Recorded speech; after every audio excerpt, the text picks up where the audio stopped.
நண்பர்களே, இன்று காலமும் காலக்கோடும் என்பது பற்றி அறிவோமா? காலமும் இடமும் வரலாற்றின் இரண்டு கண்கள் எனப்படுகின்றன. Chronology and geography are the two eyes of history. இதில் காலத்தை குறிக்கும் காலக்கோடு ஆங்கிலத்தில் டைம் லைன் என்று அழைக்கப்படுகிறது. காலக்கோடு நிகழ்வுகளின் பட்டியலை கால வரிசைப்படி விவரிக்கும் ஒரு சட்டகமாகும். இது பொதுவாக ஒரு வரைபட வடிவமைப்பு, ஒரு நீண்ட பட்டையில் நாட்களுடன் அவற்றுக்கு இணையாக நிகழ்வுகளை காட்டுகிறது.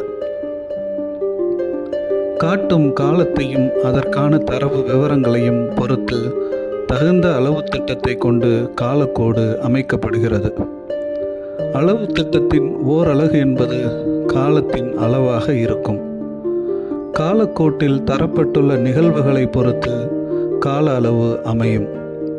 பரிணாம வளர்ச்சியின் காலக்கோட்டில் அளவு திட்டத்தின் கால அளவு மில்லியன் வருடங்களாகவும், ஆகஸ்ட் 15, 1947 இந்திய விடுதலை நிகழ்வு காலக்கோட்டில் நாட்களாகவும் இருக்கும்.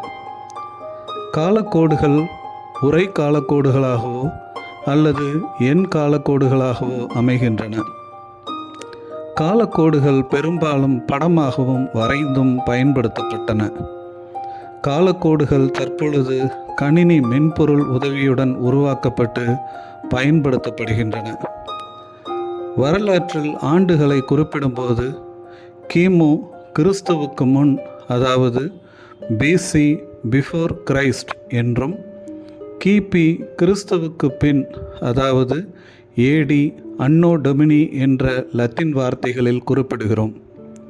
சமய சார்பற்ற முறையை பின்பற்ற விரும்பும் தற்போதைய ஆய்வாளர்கள் கிமு என்பதற்கு மாற்றாக பொ-க-மு, அதாவது பொது காலத்திற்கு முன்னன், பிஃபோர் காமன் ஈரா என்றும், கிபி என்பதை பொ-க, அதாவது பொது காலம் காமன் ஈரா என்றும் பயன்படுத்த தொடங்கியுள்ளனர்.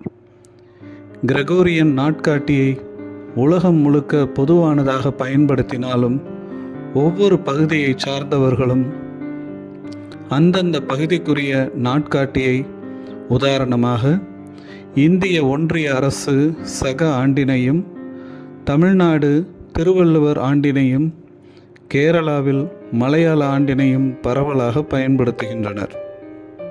இது மட்டுமல்லாமல் தெலுங்கு ஆண்டு, ஹிஜ்ரி ஆண்டு உள்ளிட்ட பல நாட்காட்டிகள் புழக்கத்தில் உள்ளன. நன்றி. தொடர்ந்து இணைந்திருப்போம். லைக் பண்ணுங்க, ஷேர் பண்ணுங்க. புதிய காணொளிகளை பெற சப்ஸ்கிரைப் பண்ணுங்க.